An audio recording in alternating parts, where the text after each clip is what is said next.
पूजा के दौरान घर में किसी अतिथि का आना भी भगवान की कृपा का संकेत है। यदि अतिथि कोई तोहफा भी लेकर आए तो यह साफ इशारा है कि भगवान ने आपकी पूजा स्वीकार कर ली। यदि पूजा के समय जलाए हुए दीपक की लौ अचानक तेजी से जलने लगे तो समझ जाएं कि आपकी पूजा सिद्ध होने वाली है और ईश्वर की कृपा से आपके दुख भरे दिन जल्द ही दूर होने वाले हैं। अगर अक्सर आपकी नींद सुबह 3 बजे से 5:30 बजे के बीच यानी कि ब्रह्म मुहूर्त में खुले तो यह भी ईश्वर का संकेत है कि भगवान आपकी भक्ति से प्रसन्न है। जिस व्यक्ति की नींद अचानक से बार बार रात के 3 बजे ही बाद खुल जाती है तो इसे मामूली बात न समझें। ये संकेत बहुत सी शुभ माना जाता है। ऐसा माना जाता है कि रात के 3 बजे के बाद देवी देवताओं की शक्तियाँ जागृत हो जाती हैं जो कि आपसे बहुत कुछ कहना चाहती है। ऐसे में आपका बार बार 3 बजे के बाद उठना कामयाब होने का संकेत है। वही रात के 3 बजे के बाद देवी देवताओं से मांगा हुआ वरदान कभी खाली नहीं जाता। ईश्वर आपकी प्रार्थना अवश्य सुनते हैं।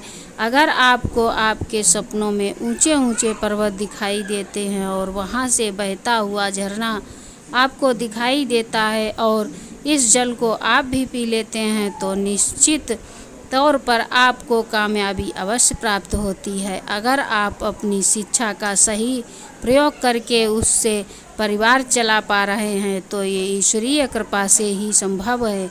दुनिया में तमाम ऐसे लोग हैं जो शिक्षित होने के बावजूद शिक्षा का सही प्रयोग नहीं कर पाते। जिन लोगों की सेहत अच्छी रहती है उन पर भी परमेश्वर की विशेष कृपा है। सेहत खराब होने से सिर्फ आपके शरीर पर असर नहीं पड़ता बल्कि काफ़ी आर्थिक नुकसान भी होता है। इसलिए निरोगी काया प्राप्त किए लोगों को खुद को भाग्यवान मानना चाहिए। यदि आपको जीवन में सुयोग्य जीवन साथी मिला है तो ये भी परमेश्वर की कृपा से ही संभव है। एक अच्छा जीवन साथी आपके पूरे जीवन को खुशहाल बना सकता है, लेकिन अगर जीवन साथी खराब मिल जाए तो पूरी लाइफ झगड़े और क्लेश के बीच गुजरती है। अगर किसी व्यक्ति की संतान आज्ञाकारी है तो ये भी परमेश्वर की कृपा है, वरना आज के युग में ज़्यादातर लोग अपनी संतान की वजह से ही दुखी हैं। सही गलत के बीच अंतर करने की क्षमता जिन लोगों के पास है उन पर उनके इष्ट देव का आशीर्वाद होता है। भगवान के दर्शन सपने में करने वाले लोग पर भी देवी देवताओं की कृपा होती है, वरना परमेश्वर को देख पाना हर किसी के लिए संभव नहीं होता। जिस व्यक्ति का क्रोध पर बस है, जिसका मन शांत रहता है, जो हर परिस्थिति से सामान्य रहकर निपटना जानता है, ऐसे लोगों पर ईश्वर का हाथ होता है, तभी यह संभव हो पाता है। भगवान हमें अपने वास्तविक रूप में दिखाई नहीं देते, लेकिन कुछ लोग ऐसे भी होते हैं जिन्हें भगवान के तुल्य माना जाता है। इनमें माता पिता, गुरु या ब्राह्मण हैं।